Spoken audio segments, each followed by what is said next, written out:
السلام عليكم ورحمة الله وبركاته. الحمد لله نحمده ونستعينه ونستغفره ونؤمن به ونتوكل عليه ونعوذ بالله من شرور أنفسنا ومن سيئات أعمالنا. من يهد الله فلا مضل له ومن يضلله فلا هادي له. ونشهد أن سيدنا نبينا حبيبنا شفيعنا مولانا محمدا عبده ورسوله صلى الله عليه وسلم. أما بعد فقد قال الله تعالى في كلامه المجيد: أعوذ بالله من الشيطان الرجيم. بسم الله الرحمن الرحيم. إن الله وملائكته يصلون على النبي يا أيها الذين آمنوا صلوا عليه وسلموا تسليما. اللهم صل على سيدنا مولانا محمد وعلى آل سيدنا مولانا محمد. اللهم صل على سيدنا مولانا وعلى آل سيدنا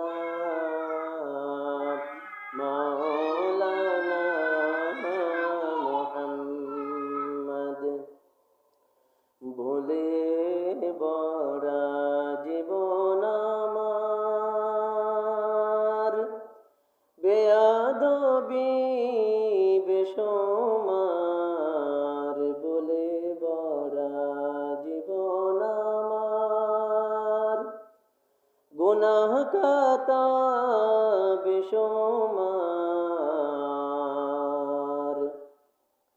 মুবারক জুমার দিনের উসিলাতে ক্ষমা করুন ইয়া গফফার। আল্লাহুম্মা সাল্লি আলা সাইয়্যিদিনা মাওলানা ওয়া আলা আলি সাইয়্যিদিনা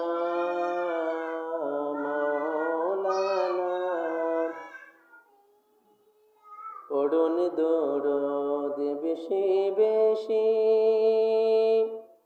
মোহাব্বত করিয়া। আমাদের দরুদ শোনেন নবীজি রোজা পাকে তাকিয়া। আল্লাহুম্মা সাল্লি আলা سيدنا مولانا وعلى آل سيدنا مولانا بلغ العلا بكماله كشف الدجى بجماله حسنت جميع خصاله صلوا عليه وآله بلغ العلا بكماله كشف الدجى بجماله حسنت جميع خصاله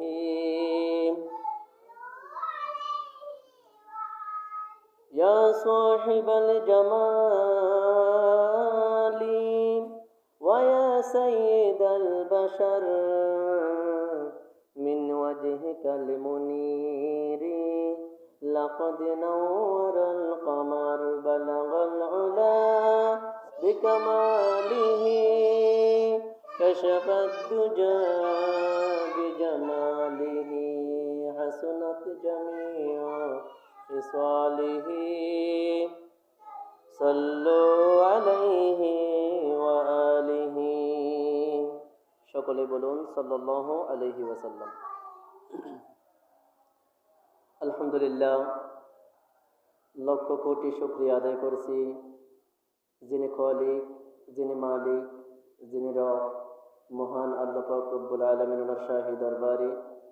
কারণ আল্লাহ পাক রব্বুল আলামিন আমাকে আপনাকে এলাকার অগণিত মুসলমান থেকে যাচাই করে বাছাই করে আপনার আমার মতো কতিপয় পাপী গুনাহগার বান্দাদের উপর খাস রহমত নাজিল করেছেন, যার কারণে সবার আগে আগে মহান আল্লাহ পাক রব্বুল আলামিন ওনার পবিত্র ঘর, পবিত্র মসজিদে পবিত্র জুমার নামাজ আদায় করার জন্য তৌফিক দান করেছেন। সেজন্য আমরা সকলেই মহান আল্লাহ পাক রব্বুল আলামিন ওনার শুকরিয়া আদায় করে বলি আলহামদুলিল্লাহ। আরও একবার জোরে সোরে বলি আলহামদুলিল্লাহ। লক্ষ কোটি দরুদ ও সালামের হাদিয়া প্রেরণ করছি যিনি সর্বকালের সর্বযুগের সর্বশ্রেষ্ঠ নবী এবং রসুল, যিনি সৈয়দুল মুরসালিন, ইমামুল মুরসালিন, খাতামুন নবিয়্যিন, রাহমাতুল লিল আলামিন মুহাম্মাদুর রাসূলুল্লাহ সাল্লাল্লাহু আলাইহি ওয়াসাল্লাম ওনার প্রতি। কারণ যার উম্মত হবার কারণে আমরা পৃথিবীর বুকে সর্বপ্রকার নিয়ামত পেয়েছি, পাচ্ছি এবং অনন্তকাল ধরে পেতেই থাকবো, বলুন সুবহানাল্লাহ। যে নবীজির উম্মত হবার কারণে আমরা সমস্ত সৃষ্টি জগতের মধ্যে আশরাফুল মাখলুকাত হয়েছি, সেই নবীজির সম্মানার্থে আরও একবার সম্মানিত দুরূদ শরীফ পাঠ করে বলি সাল্লাল্লাহু আলাইহি ওয়াসাল্লাম। প্রিয় হাজিরিন, আজকে পবিত্র শাওয়াল মাসের তৃতীয় জুমা 19 তারিখ। এই শাওয়াল মাসটি আরবি 12টি মাসের ধারাবাহিকতায় 10 নম্বর মাস, 10তম মাস এবং আজকে এই মাসের 19 তারিখ জুমা হিসেবে তৃতীয় জুমা। আজকের এই দিনটি শুধু জুমার দিন হিসেবে নয়, এই 19 শাওয়াল শরীফ আল্লাহ পাক রব্বুল আলামিন ওনার নিকট অত্যন্ত ফজিলতপূর্ণ, মর্যাদাপূর্ণ, সম্মানিত একটি দিন। সুবহানাল্লাহ। কারণ একদিক দিয়ে আজকে তো জুমার দিন হিসেবে আমাদের জন্য ঈদের দিন, অন্যদিক দিয়ে আজকে নবীজির যিনি তৃতীয় স্ত্রী উম্মাহাতুল মুমিনিন আলাইহিন্নাস সালাম, ওনাদের মধ্যে যিনি তৃতীয়, হযরত উম্মুল মুমিনিন আস-সালিসা হযরত সিদ্দিকা অর্থাৎ মা আয়েশা সিদ্দিকা রাদিয়াল্লাহু তাআলা আনহার সাথে আমাদের নবীজির নিজবাতুল আজিম শরীফ অর্থাৎ বিবাহ মুবারক সম্পাদন হয়েছিল। সুবহানাল্লাহ। যিনি মুমিনদের মা, আল্লাহ পাক রব্বুল আলামিন পবিত্র কোরআনুল কারীম ওনার মধ্যে ইরশাদ মুবারক করেন, ওয়া আজওয়াজুহু উম্মাহাতুহুম। হযরত উম্মাহাতুল মুমিনিন আলাইহিন্নাস সালাম নবীজির স্ত্রীগণ হচ্ছে যারা মুমিন, যারা ঈমানদার, ওনাদের মা, বলুন সুবহানাল্লাহ। কাজের সঙ্গত কারণে আজকের দিনটি অত্যন্ত ফজিলতপূর্ণ, রহমতপূর্ণ। আমি এলাকার সবাইকে অনুরোধ করব, আপনারা সকলে যারা আসতে পেরেছে আলহামদুলিল্লাহ, যারা এখনো আসি নাই আমরা সকলে মসজিদে চলে আসি। আর যারা আসছেন এখন সুন্নত নামাজের নিয়ত বাঁধবেন না। যারা সুন্নত পড়েছেন আলহামদুলিল্লাহ, যারা পড়েন নাই এখন সুন্নত নামাজের নিয়ত কেউ বাঁধবেন না, সুন্নতের সময় দেওয়া হবে। আলোচনা শোনা ওয়াজিব, খুতবা শোনা ওয়াজিব, কাজে কেউ সুন্নত নামাজের নিয়ত বাঁধবেন না, সুন্নতের সময় দিলে সুন্নত নামাজ পড়বেন। খুতবাতুল ইয়াউমা ফি ফাদাইলি আহকামুস সালাহ। আজকের খুতবা পবিত্র সালাত অর্থাৎ নামাজ, নামাজের হুকুম, আহকাম, মাসালা মাসাইল সম্পর্কে। পবিত্র কুরআনুল কারীমের সূরাতুন নিসা ৭৭ নম্বর আয়াত শরীফের মধ্যে আল্লাহ পাক রব্বুল আলামিন ইরশাদ মুবারক করেন, ইয়া আইয়ুহাল্লাযীনা আমানু রুকউ ওয়াসজুদু ওয়া'বুদু রাব্বাকুম ওয়াফআলুল খায়রা লাআল্লাকুম তুফলিহুন। আল্লাহ পাক রব্বুল আলামিন কুরআনুল কারীমের মধ্যে বান্দা বান্দিকে ডেকে ডেকে বলতেছেন, ইয়া আইয়ুহাল্লাযীনা আমানু, হে ঈমানদারগণ, যারা কালিমা পড়ে মুসলমান হয়েছ, মুসলমান বলে নিজের পরিচয় বহন করো সমাজের মধ্যে।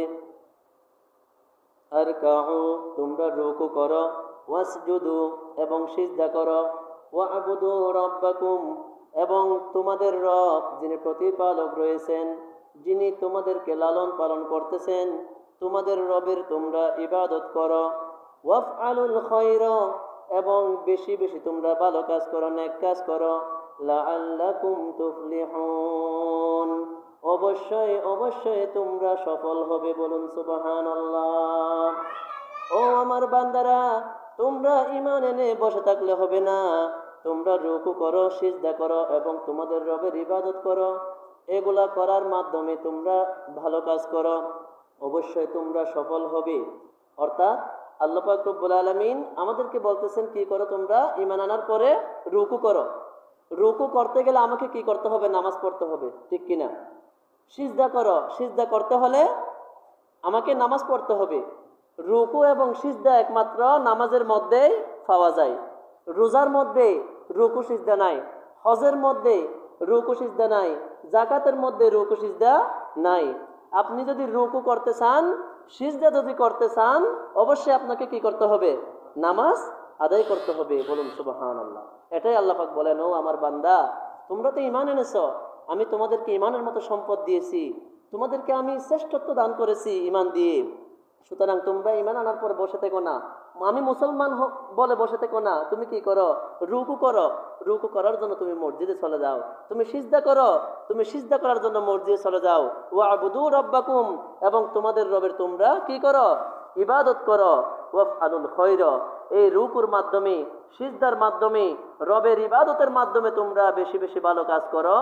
লাআল্লাকুম তুফলিহুন, যদি তোমরা এগুলা করতে পারো, অবশ্যই তোমরা ইহকাল এবং পরকালে সফলতা লাভ করবে, তোমরা সফল হবে। বলুন সুবহানাল্লাহ। কাজেই এই নামাজ অত্যন্ত একটি গুরুত্বপূর্ণ বিধান আমাদের জন্য। নামাজ, সলাৎ, সলাৎ শব্দের ফার্সি হচ্ছে নামাজ, বাংলায় হচ্ছে দোয়া। নামাজ অর্থ কি? দোয়া। আমরা সবাই নিজের জন্য দোয়া করতেছি, নামাজ পড়তেছি বলতে। এই নামাজ দৈনিক 5 ওয়াক্ত নামাজ আল্লাহ পাক উম্মতে মুহাম্মদের জন্য ফরজ করেছেন। নামাজ কিন্তু 50 ওয়াক্ত ছিল। আল্লাহ পাক মেরাজের রাতে, মেরাজ শরীফের রাতে আমার নবীজি নামাজ কমাতে কমাতে 5 ওয়াক্তের মধ্যে নিয়ে এসেছেন। তো আল্লাহ পাক বলেন, মান জাআ বিল হাসানাতি ফালাহু আশরু আমসালিহা, যে ব্যক্তি একটি নেক কাজ করলো সে 10টি নেক কাজের সমান সওয়াব পাবে। সুবহানাল্লাহ। আমার কোনো বান্দা যদি এই 5 ওয়াক্ত নামাজ মনোযোগ সহকারে যেভাবে পড়া দরকার সেভাবে যদি তারা 5 ওয়াক্ত নামাজ আদায় করে, তাহলে তারা 50 ওয়াক্ত নামাজের সওয়াব পাবে। সুবহানাল্লাহ। 5 10 50। কোরআন শরীফের আয়াত, আল্লাহ পাক বলতেছেন, মান জাআ বিল হাসানাতি ফালাহু আশরু আমসালিহা। কোন ব্যক্তি যখন, কোন বান্দা যখন একটি নেক কাজ করে, তাহলে তার মেসাল বা দৃষ্টান্ত হচ্ছে কতটুকু? 10 গুণ। বলুন সুবহানাল্লাহ। কাজে 5 ওয়াক্ত নামাজের প্রতি আমাদের যত্নশীল হতে হবে। হাদিস শরীফের মধ্যে এসেছে, একটু আলোচনাটা একটু মনোযোগ দিয়ে শুনবেন, যেহেতু নামাজ মুসলমানের জন্য একটা গুরুত্বপূর্ণ বিধান। নামাজ এমন একটি ইবাদত যার সাথে অন্য কোনো ইবাদতের তুলনা হয় না। আপনি রোজা রেখে খারাপ কাজ করার সুযোগ আছে, আপনি হজ করতে গিয়ে ব্যবসা বাণিজ্য করার সুযোগ আছে, খারাপ কাজ করার সুযোগ আছে, জাকাত দিতে গিয়ে মানুষকে দেখানোর জন্য দেওয়ার সুযোগ আছে, খারাপ কাজ করার সুযোগ আছে। কিন্তু নামাজ এমন একটি ইবাদত, আপনি ইচ্ছে করলে নামাজের মধ্যে কোনো খারাপ কাজ করতে পারেন না। আপনাকে ইচ্ছায় অনিচ্ছায় নামাজের মধ্যে একমাত্র আল্লাহর মহব্বতে গরক থাকতে হয়, বলুন সুবহানাল্লাহ। আর রোজা হচ্ছে আপনার মুখ এবং পেটের ইবাদত। আপনি না খেয়ে থাকেন, মুখে কিছু খান না, পেটে কিছু দেন না, এতটুকু। আর হজ হচ্ছে আপনি বছরে একবার সম্পদশালী হলে আপনার উপর হজ ফরজ হলে হজ করতে পারেন। আর জাকাত হচ্ছে আপনার টাকা পয়সা থাকলে জাকাত, নিসাব পরিমাণ সম্পদের মালিক হলে আপনি জাকাত দিবেন। কিন্তু নামাজ পড়তে গেলে আপনার ধনী হওয়ার প্রয়োজন নাই, গরিব হওয়ার প্রয়োজন নাই, ছোট বড় হওয়ার, পুরুষ মহিলা হওয়ার প্রয়োজন নাই। সবার জন্য আল্লাহ পাক নামাজটা একটা নিয়ামত হিসেবে দিয়েছেন। যে কোনো ব্যক্তি চাইলে তারা সদা সর্বদা আল্লাহর সন্তুষ্টি অর্জন করতে পারে নামাজের মাধ্যমে, বলুন সুবহানাল্লাহ। যেটা সংক্ষেপে বলা হয় আসসালাতু মিরাজুল মুমিনিন। নামাজ হচ্ছে আল্লাহ দেখার সিঁড়ি। আল্লাহর সাথে মেরাজ করার, আল্লাহর সাথে দিদার করার অন্যতম একটি মাধ্যম হচ্ছে নামাজ, বলুন সুবহানাল্লাহ। কাজেই যার কারণে আমার নবীজি হাদিস শরীফ ওনার মধ্যে ইরশাদ মুবারক করেন, বুনিয়াল ইসলামু আলা খামসিন, শাহাদাতি আল্লা ইলাহা ইল্লাল্লাহ ওয়া আন্না মুহাম্মাদান আবদুহু ওয়া রাসূলুহু, ইকামিস সালাহ ওয়া ইতাইজ যাকাহ ওয়াল হজ্জ ওয়া সাওমি রমাদান। নবীজি বলতেছেন, উম্মত, বুনিয়াল ইসলামু আলা খামস, এই ইসলামের ভিত্তি, ইসলামের খুঁটি হচ্ছে পাঁচটি। আমাদের এই ঘরের মধ্যে যেমন আমরা চারপাশে চারটি খুঁটি দিয়েছি, আবার মাঝখানে একটি আবার পিলার দিতে হয়। কেন? ঘরটা মজবুতভাবে দাঁড়িয়ে থাকার জন্য, ঠিক কিনা? আপনি চারপাশে চারটি পিলার দিলেন, মাঝখানের পিলারটা দিলেন না, ঘরটা মজবুত হবে? বা মাঝখানে একটা দিলেন, তিন পাশে তিনটা দিলেন, এক পাশে একটা দিলেন না, ঘরটা মজবুত হবে? হবে না। একটা ঘর মজবুত হওয়ার জন্য যেমন আপনার সবগুলা খুঁটির প্রয়োজন রয়েছে, ঠিক তদ্রুপ এই ইসলামটাকে আল্লাহ পাক পরিপূর্ণ করার জন্য পাঁচটি খুঁটি দিয়েছেন, পাঁচটি রুকন দিয়েছেন, বলুন সুবহানাল্লাহ। এই ইসলামটা, এই দিন ইসলামটা পাঁচটি খুঁটির উপরে দাঁড়িয়ে আছে শক্তভাবে। শাহাদাতি আল্লাহ ইলাহা ইল্লাল্লাহ ওয়া আন্না মুহাম্মাদান আবদুহু ওয়া রাসূলুহু। প্রথম খুঁটি হচ্ছে আল্লাহ এক, আল্লাহ ছাড়া কোনো মাবুদ নাই, এবং মুহাম্মাদুর রাসূলুল্লাহ সাল্লাল্লাহু আলাইহি ওয়াসাল্লাম হচ্ছে আল্লাহর রসুল, এই বিষয়ে সাক্ষী দেওয়া। অর্থাৎ কালিমা পড়ে ঈমান আনা। ঈমান আনা হচ্ছে কি? প্রথম খুঁটি। আপনি মুসলমান হলেন, ঈমান আনার পরে আপনার সর্বপ্রথম যে দায়িত্বটা হয়ে যায় সেটা হচ্ছে ইকামিস সালাহ, নামাজ কায়েম করা, বলুন সুবহানাল্লাহ। এরপরে ওয়া ইতাইজ যাকাত, যাকাত প্রদান করা, ওয়াল হজ, হজ করা, ওয়া সাওমি রমাদান, রমজান মাসের রোজা রাখা। অর্থাৎ কালিমা, নামাজ, যাকাত, হজ, রোজা, এই পাঁচটি বিধান দিয়ে, পাঁচটি খুঁটি দিয়ে আল্লাহ পাক রব্বুল আলামিন ইসলামকে সৌন্দর্যমণ্ডিত করেছেন, মজবুত করেছেন, শক্ত করেছেন, বলুন সুবহানাল্লাহ। এখান থেকে কোনো বান্দা যদি একটি বিষয় অস্বীকার করে, সে মুসলমান থাকতে পারবে না। এখন অস্বীকার কাকে বলা হয়? আমি তো মনে করি আমি মুসলমান। আপনি নামাজের প্রতি গাফেল, নামাজের প্রতি উদাসীন, তার মানে আপনি অস্বীকার করেছেন। আপনি নামাজকে গুরুত্ব দিচ্ছেন না, তো স্বীকার করতেছেন না। অথচ হাদিস শরীফের মধ্যে আমার নবীজি বলেন, ইন্না আউয়ালু মা ইউহাসাবু বিহিল আবদু ইয়াউমাল কিয়ামাতিস সালাহ। অন্য হাদিস শরীফের মধ্যে এসেছে, ইন্না আউয়ালু মা ইউহাসাবু বিহিল আবদু ইয়াউমাল কিয়ামাতি মিন আমালিহিস সালাহ।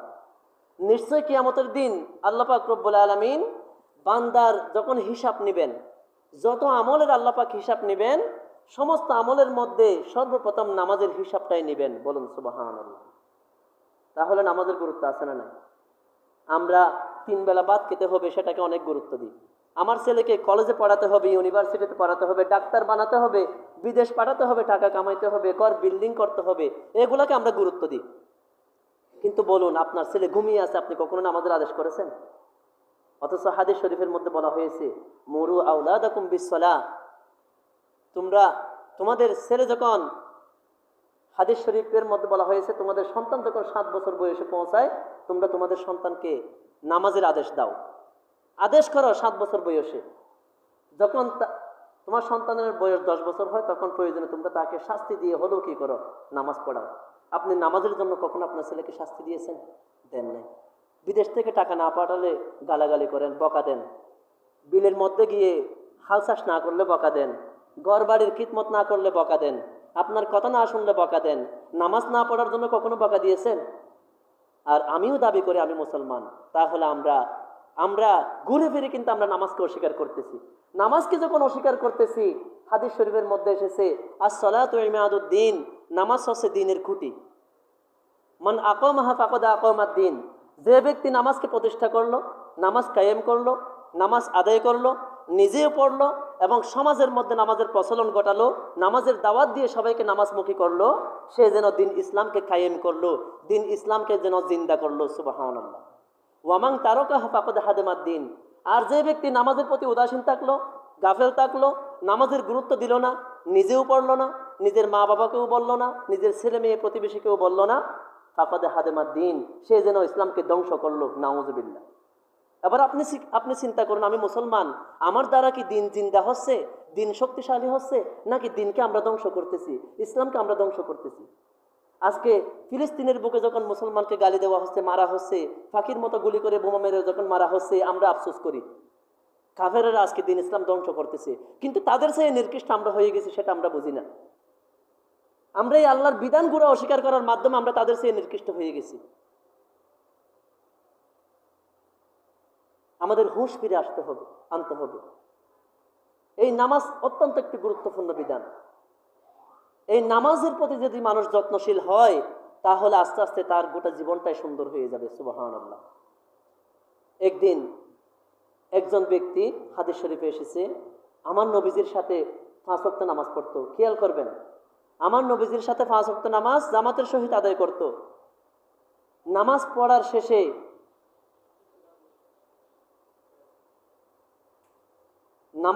শেষে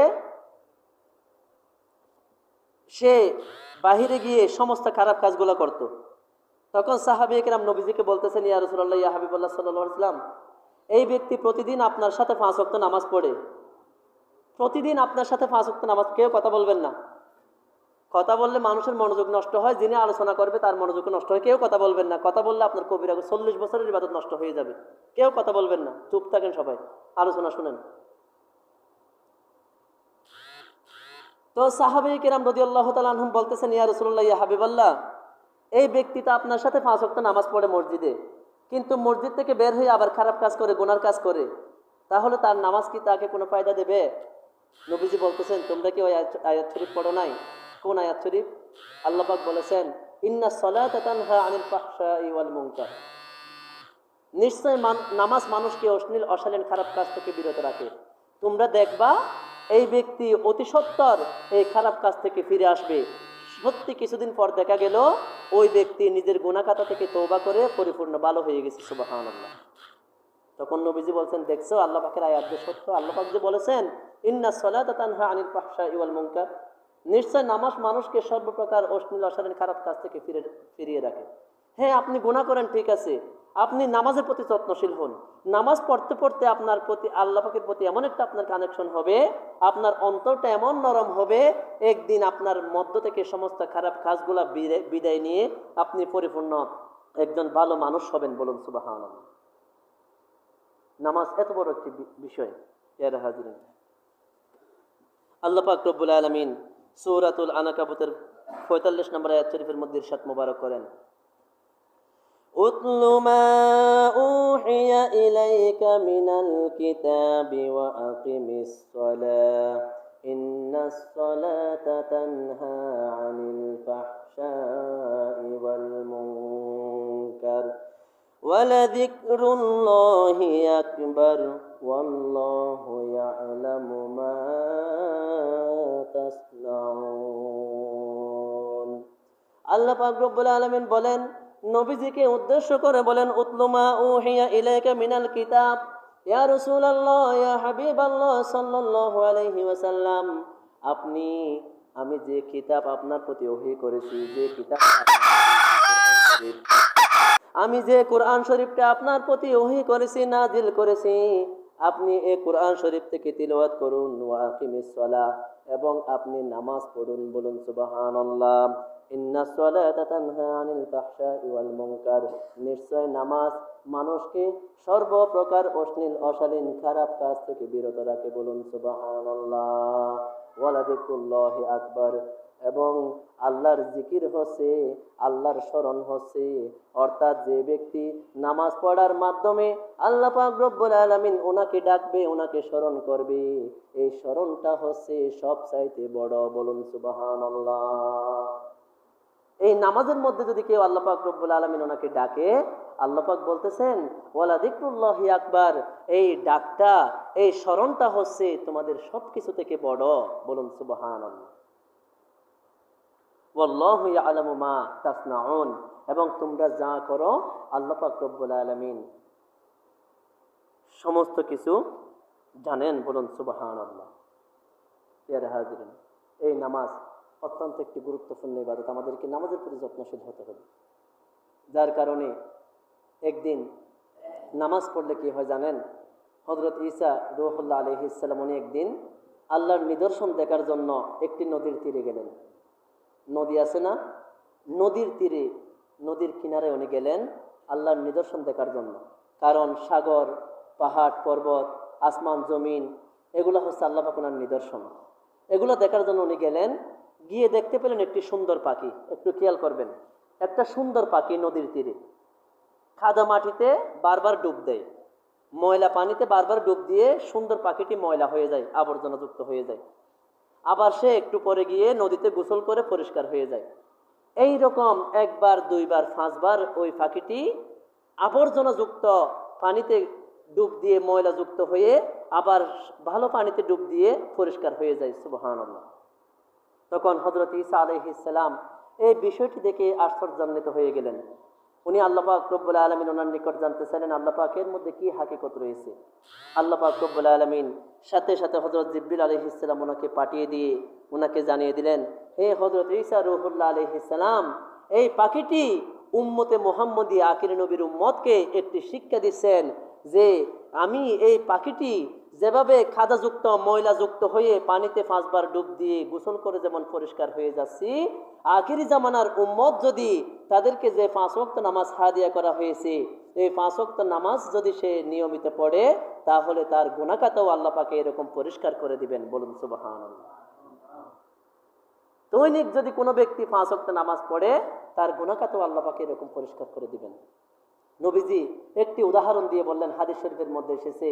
নবীজি বলতেছেন তোমরা কি বলো? সাহাবে একরামকে এরকম দেখে বলতেছেন, হে আমার হযরত সাহাবে একরাম রাদিয়াল্লাহু তাআলা আনহুম, আমি একটি কথা বলবো, এই কথার উপরে তোমাদের মতামতটা একটু আমাকে জানাবে। কি কথা ইয়া রাসূলুল্লাহ, ইয়া হাবিবাল্লাহ সাল্লাল্লাহু আলাইহি ওয়াসাল্লাম?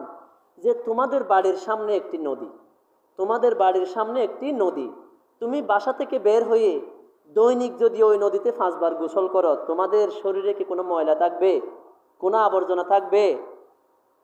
নবীজি প্রশ্ন করতেছেন।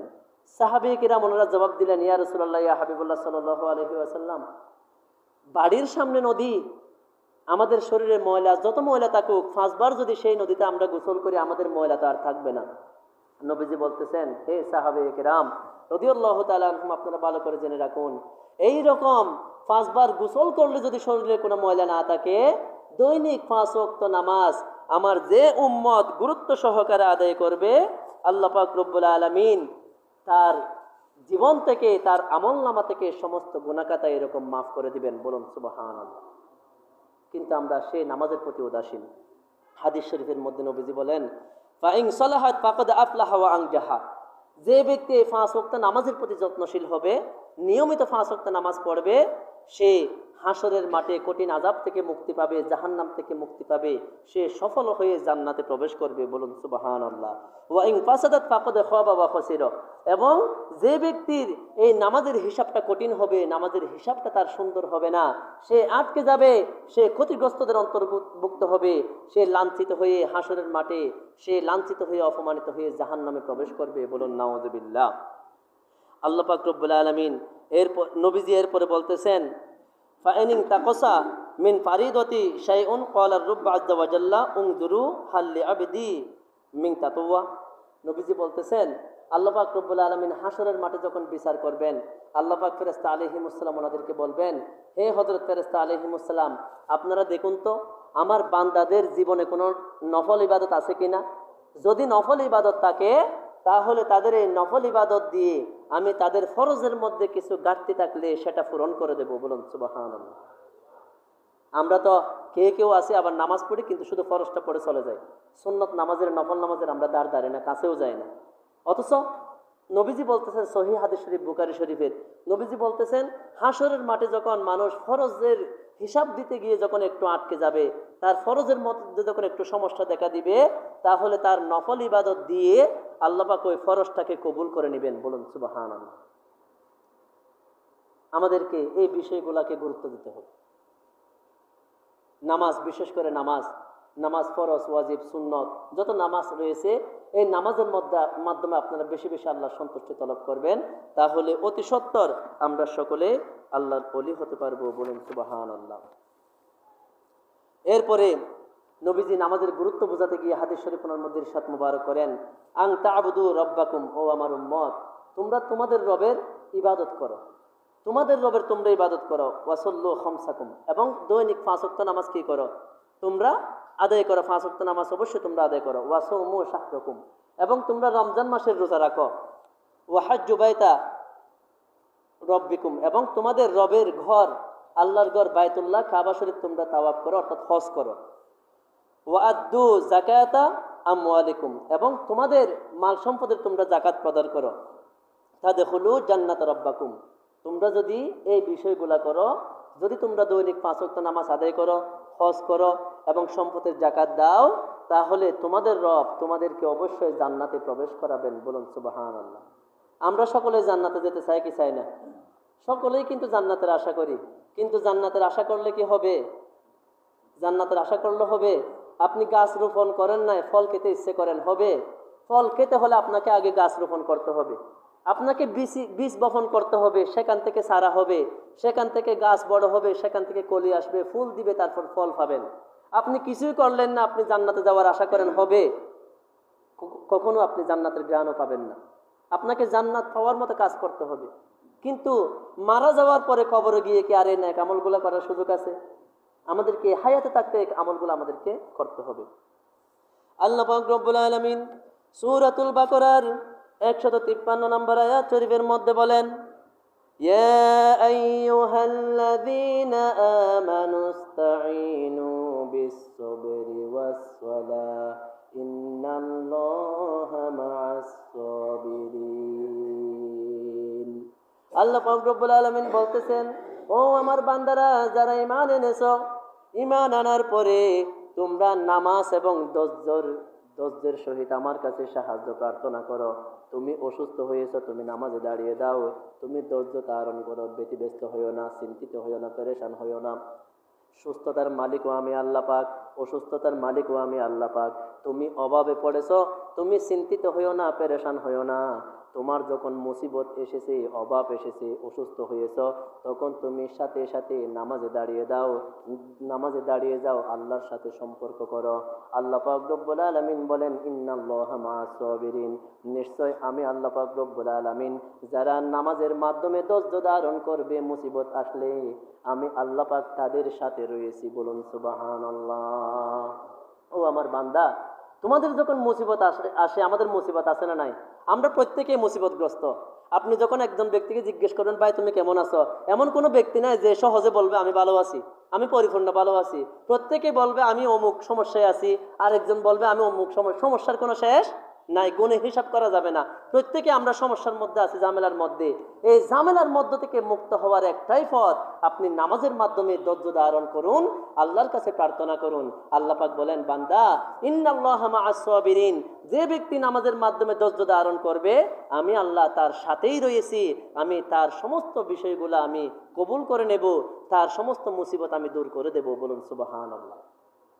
কিন্তু আমাদের যখন অসুখ হয়, আমরা আগে দৌড়ে ডাক্তারের দোকানে চলে যাই, আল্লাহকে ডাকি না, আল্লাহ আপনি অসুখ দিয়েছেন, এটাও আপনার নিয়ামত, আর সুস্থতা এটাও আপনার নিয়ামত, আপনি অনুগ্রহ করে ওসিলা হিসেবে আমি ওষুধ গ্রহণ করব, কিন্তু ভালো করার মালিক হচ্ছেন আপনি। আপনি আমাকে সুস্থ করে দিন, আমার ছেলে মেয়েকে সুস্থ করে দিন, আমার মুসিবত দূর করে দিন। এই কথা বলে আপনি 2 রাকাত নফল নামাজ পড়ে আপনি ঘর থেকে বের হন, তারপর ডাক্তারের দোকানে যান, আপনি যে ওষুধ খাবেন সেই ওষুধের মাধ্যমে আপনার কাজ হবে। বলুন সুবহানাল্লাহ। ওষুধ কি ভালো করার মালিক নাকি? ওষুধ যদি ভালো করার মালিক আমরা মনে করি তাহলে সেটা শিরিক হবে, নাউযুবিল্লাহ। শিরিক অত্যন্ত সূক্ষ্ম একটা বিষয়, যেটা আমরা জানি না। একদিন হযরত সুলতানুল আরিফিন বায়েজিদ বুস্তামি রহমতুল্লাহি আলাইহি, যিনি অনেক বড় আল্লাহর ওলি, উনি একদিন স্বপ্নে দেখতেছেন কিয়ামত কায়েম হয়ে গেছে। ওনাকে বলা হচ্ছে আপনি জাহান্নামে চলে যান, আপনি জাহান্নামে চলে যান। উনি বলতেছেন, আল্লাহ পাক, আমি সুলতানুল আরিফিন বায়েজিদ বুস্তামি রহমতুল্লাহি আলাইহি, লোকে আমাকে অনেক বড় ওলি আল্লাহ মানে, আমি তো চোখের পলকেও গুনাহখাতা করি নাই, তাহলে আমি কেন জাহান্নামে যাব? তখন আল্লাহ পাক বললেন, আপনি লাইলাতুল লাবানুনের কথা স্মরণ করুন। লাইলাতুল লাবানুন বলতে দুধের রাত্র। আপনি সেই দুধের রাত্রের কথা স্মরণ করুন, যে রাতে একদিন আপনি ঠান্ডা দুধ খেয়েছিলেন, ঠান্ডা দুধ খেয়ে আপনি ঘুমিয়েছিলেন। সকালবেলা আপনার পেটের মধ্যে একটু অসুস্থতা দেখা দিল, পেট খারাপ দেখা দিল। তখন আপনি মনে মনে বলেছেন যে আমি ঠান্ডা দুধ খাওয়ার কারণে আমার অসুখ হয়েছে। এ কথা আপনি বলেন নাই? উনি বলেছেন, হ্যাঁ আল্লাহ পাক আমি বলেছি। আসলে দুধের কি কোনো ক্ষমতা আছে মানুষকে অসুস্থ করার? দুধের কোনো ক্ষমতা আছে মানুষকে সুস্থ করার? এটা কি আমার সাথে শিরিক হয়নি? উনি বলেছেন, আল্লাহ পাক আসলে এটা তো আমি ফিকির করি নাই। আল্লাহ পাক বলতেছেন, আমিও জানি আপনি কখনো শিরিক করেন নাই, কিন্তু আমার বান্দাদেরকে আমি শিক্ষা দেওয়ার জন্য কিয়ামত পর্যন্ত তারা যেন সদা সর্বদা আমি আল্লাহর উপর আস্থা রাখতে পারে, সেই জন্য আমি এই ঘটনাটা সংঘটিত করলাম। বলুন সুবহানাল্লাহ। তাহলে আমরা তো মনে করি ওষুধ আমাকে ভালো করে, ওষুধ আমাকে ভালো করতেছেন আল্লাহ পাক। এটা উসিলা গ্রহণ করা এটা সুন্নত। উসিলা গ্রহণ করার জন্য আল্লাহ পাক বলেছেন, সেই হিসেবে আমি উসিলা গ্রহণ করতেছি, কিন্তু ভালো করবেন কে? আল্লাহ পাক। কাজে আমাদের যত মুসিবত আসুক, আমরা সর্বপ্রথম নামাজের মাধ্যমে নামাজে দাঁড়িয়ে যাব, নামাজ শেষ করে আল্লাহর কাছে চাইবো, আল্লাহ পাক আপনি মালিক, আপনি সমস্ত কিছুর মালিক, পৃথিবীর কোনো শক্তি নাই, কোনো কিছুর কোনো শক্তি নাই, কেউ সাহায্য করার মতো নাই। আপনি যদি সাহায্য করেন কেউ আমাকে বাধা দিতে পারবে না, আপনি যদি আমাকে ইজ্জত দেন কেউ আমাকে বেইজ্জত করতে পারবে না, আপনি যদি আমাকে সম্মান দেন কেউ আমাকে অসম্মানী করতে পারবে না। কাজে আমি আপনার কাছে 2টি হাত বাড়িয়ে দিলাম, আপনি আমার মুসিবত দূর করে দিন, আপনি আমার অভাব দূর করে দিন, আপনি আমার অসুখ বিসুখ ভালো করে দিন। আল্লাহ পাক রব্বুল আলামিন সাথে সাথে খুশি হয়ে ফেরেশতাদের সাথে গর্ব করবেন, হে হযরত ফেরেশতা আলাইহিমুস সালাম, আপনারা তো বলেছিলেন আমার বান্দাকে দুনিয়ায় না পাঠানোর জন্য। দেখেন আজকে মুসিবতে পড়ে আমার বান্দা কোনো এমপি মন্ত্রীকে ডাকে নাই, কোনো রাজা বাদশাকে ডাকে নাই, কাউকে ডাকে নাই। সে বিপদে যখন পড়েছে আমার সাথে মেরাজ করার জন্য, আমার সাথে ভালোবাসা প্রেম নিবেদন করার জন্য নামাজে দাঁড়িয়ে গেছে, নামাজে দণ্ডময়ন হয়ে গেছে। সে বলতেছে আল্লাহু আকবার, আল্লাহ পাক আপনি মহান, আপনি বড়। সে সিজদায় গিয়ে বলতেছে, সে রুকুতে গিয়ে বলতেছে সুবহানা রাব্বিয়াল আযীম, আল্লাহ পাক আপনি বড়, আপনি মহান। সিজদায় গিয়ে বলতেছে সুবহানা রাব্বিয়াল আলা, আল্লাহ পাক আপনি সবার উপরে, আপনি সবচাইতে বড়। এই সাক্ষীগুলা দিচ্ছে, হে ফেরেশতারা আপনারা সাক্ষী থাকুন, আমি এই বান্দার মুসিবত দূর করে দিলাম, এই বান্দার অসুখ বিসুখ আমি ভালো করে দিলাম। বলুন সুবহানাল্লাহ। তখন বান্দাকে যে কোনো কৌশল আল্লাহ পাক বলে দেন, যাও তুমি অমুক ডাক্তারের কাছে যাও, আজকে আমার এই ডাক্তার ভালো লাগে না, এই ডাক্তারের কাছে চিকিৎসা করে আমি ভালো হয়নি, দেখা যাচ্ছে গ্রামের একজন সামান্য ডাক্তারের কাছে ওষুধ খেয়ে আমি ভালো হয়ে গেছি। আল্লাহ পাক তাকে স্মরণ করিয়ে দেন, যাও তুমি ওই ডাক্তারের কাছে যাও, ওই ডাক্তারের ওই ট্যাবলেটের মধ্যে আমি তোমার মেডিসিন রেখেছি, ওই ডাক্তারের কাছে যখন তুমি যাবে তোমার সেই চিকিৎসাই করবে, সে চিকিৎসা করে যখন ট্যাবলেটটা দিবে, সেই ট্যাবলেটটা তুমি খাওয়ার পরে তুমি সুস্থ হয়ে যাবে। বলুন সুবহানাল্লাহ। এগুলো হচ্ছে আল্লাহর অনুগ্রহ, আল্লাহর দয়া। কিন্তু আমরা তো আল্লাহর কাছে চাই না, আমরা নামাজ থেকে বিমুখ। ফজরের নামাজের সময় নামাজে দাঁড়াতে গেলে লজ্জা হয় আমাদের। আমরাও মুসলমান, মসজিদ করেছি, দালান করেছি, বড় বিল্ডিং করেছি, কিন্তু মসজিদ শূন্য। কেন? আপনারা কি মুসলমান নয়? আপনারা কি মুসলমান নয়? আপনাকে কি নাজাত পেতে হবে না? আপনাকে কি দ্বীন ইসলামের দায়িত্ব দেওয়া হয় নাই? তাহলে কেন ঘুমিয়ে আছেন বলুন? কেন ঘুমিয়ে আছেন? কবরে তো যেতে হবে, নাজাত তো পেতেই হবে। নাজাত পেতে হবে না? নাজাত পাওয়ার কাজটাই দুনিয়াতেই করতে হবে। সারা রাত শুধু মোবাইল টিভি, ওই ফজরের সময় আমরা ঘুমিয়ে যাই, ঘুমের মধ্যে থেকে যাই উদাসীন। আল্লাহ পাক বলেন, বান্দা আমি তো তোমাকে ডাকতেছি, তুমি আমার ডাকে সাড়া দাও। মুয়াজ্জিন তো তোমাকে ডাকতেছে, আসসালাতু খায়রুম মিনান নাওম, ঘুম থেকে নামাজ উত্তম। তুমি নামাজের ডাকে, তুমি ঘুমিয়ে থেকো না, তুমি নামাজে চলে যাও। আমরা এখান থেকে বেহুশ। এরপরে আসেন, নবীজি বলতেছেন, ইন্নাল্লাহা ফারাদা আলা ইবাদিহিল মুমিনিনা ফি কুল্লি ইয়াউমিন ওয়া লাইলাতিন খামসা সালাওয়াত। আল্লাহ পাক রব্বুল আলামিন দিনের রাতের মধ্যে যারা ঈমান এনেছে, মুমিন হয়েছে, মুসলমান হয়েছে, দিনের রাতের মধ্যে তাদের জন্য 5 ওয়াক্ত নামাজকে ফরজ করেছেন। এখানে কোনো মাপ নাই, এখানে কোনো মাপ নাই, আপনাকে নামাজ আদায় করতে হবে। আমি শেষ করে দিচ্ছি সংক্ষেপে, একটু মনোযোগ দিয়ে শুনবেন। এরপর আল্লাহ পাক রব্বুল আলামিন সূরা হুদের 114 নম্বর আয়াত শরীফের মধ্যে বান্দাবান্দিকে নামাজের গুরুত্ব বোঝাতে গিয়ে বলেন, ওয়া আকিমিস সালাতা তারাফাইন নাহারি ওয়া যুলাফাম মিনাল লাইল। আল্লাহ পাক বলতেছেন, তোমরা দিনের দুই প্রান্তে এবং রাতের প্রথমাংশে তোমরা নামাজ আদায় করো। দিনের দুই প্রান্ত বলতে প্রথম প্রান্ত হচ্ছে ফজরের নামাজ, দ্বিতীয় প্রান্ত হচ্ছে জোহর এবং আসরের নামাজ, এবং ওয়াজুলাফাম মিনাল লাইল, রাতের প্রথম অংশ হচ্ছে মাগরিব এবং ঈশা। অর্থাৎ এখানে 5 ওয়াক্ত নামাজের কথা আল্লাহ পাক এই আয়াত শরীফে নিয়ে এসেছেন। তোমরা এই 5 ওয়াক্ত নামাজের প্রতি যত্নশীল হও, তাহলে ইন্নাল হাসানাতি ইউদহিবনা সাইয়্যাত। তোমরা এই 5 ওয়াক্ত নামাজের মাধ্যমে যদি নেক কাজ করতে পারো, এই নেক কাজের এই 5 ওয়াক্ত নামাজের দ্বারা তোমাদের সমস্ত খারাপ কাজগুলো আল্লাহ পাক মিটিয়ে দিবেন, ক্ষমা করে দিবেন। বলুন সুবহানাল্লাহ। যালিকা যিকরা লিয-যাকিরিন।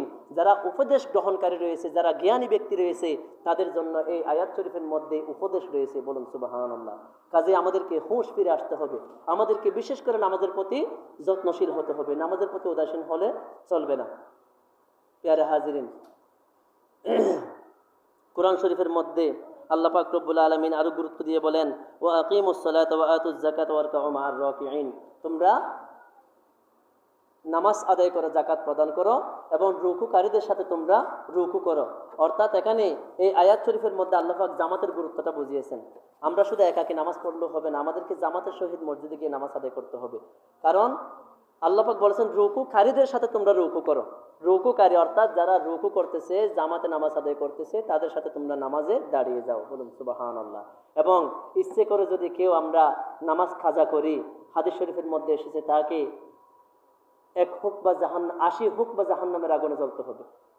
প্রতিটা হুকবা হচ্ছে 500 বছরের রাস্তা। হিসাব করে দেখা গেছে, 1 ওয়াক্ত নামাজ, আমি ফজরের নামাজ যদি জোহরের সময় আদায় করি, তাহলে আমাকে 2,88,00,000 বছর জাহান্নামের আগুনে জ্বলতে হবে। নাউযুবিল্লাহ। এবার নামাজ না পড়লে কত কোটি বছর আমাকে জাহান্নামের আগুনে জ্বলতে হবে, সেটা বলার অপেক্ষায় রাখে না। কাজে আমি এলাকাবাসী সবাইকে অনুরোধ করব, যেহেতু আমি এই মসজিদে আছি, আমি জানি এই মসজিদের এই মহল্লার মানুষগুলো বেশি উদাসীন। আপনারা নামাজের প্রতি যত্নশীল হন। এটা মসজিদ কিন্তু আপনাদের বিরুদ্ধে আল্লাহ পাকের নিকট নালিশ দিচ্ছে। আল্লাহ পাক তাদের প্রতি আপনি লানত বর্ষণ করুন। তারা আমাকে বেঁধেছে ঠিক আছে, কিন্তু তারা আমার কাছে আসে না। আপনি একটা মেয়ে বিয়ে দিয়েছেন, আপনার মেয়ের খোঁজখবর রাখেন, সব কিছুর খোঁজখবর ঠিকঠাক রাখেন। দোকান দিয়েছেন, দোকানের ব্যবসা বাণিজ্য কীরকম হয়েছে ঠিকঠাক রাখেন। কিন্তু এই মসজিদ করেছেন ঠিক আছে, মাস শেষে 100 টাকা দেন ঠিক আছে, কিন্তু আপনি এই মসজিদের খোঁজখবর নিচ্ছেন না। এটা কিন্তু আমরা লানতের মধ্যে পড়ে যাব, যার কারণে আমাদের কোনো কিছুর মধ্যে আমরা বরকত পাচ্ছি না। কাজে আল্লাহ পাক রব্বুল আলামিন আমাদের সবাইকে 5 ওয়াক্ত নামাজের প্রতি যত্নশীল হওয়ার তৌফিক দান করুন। বিশেষ করে মসজিদে এসে 5 ওয়াক্ত নামাজ জামাতের সহিত আদায় করার তৌফিক দান করুন। সকলে বলুন আমিন। যতটুকু আলোচনা করেছি আমাদের সবাইকে আল্লাহ পাক জেনে শুনে আমল করার তৌফিক দান করুন। ওয়া আখিরু দাওয়ানা আলহামদুলিল্লাহি রাব্বিল আলামিন। যারা 4 রাকাত সুন্নাত নামাজ পড়েননি, 4 রাকাত ক্বাবলাল জুমা পড়ে নিন। ওয়া আখিরু দাওয়ানা আলহামদুলিল্লাহি রাব্বিল আলামিন। আসসালামু আলাইকুম ওয়া রাহমাতুল্লাহি ওয়া বারাকাতুহু।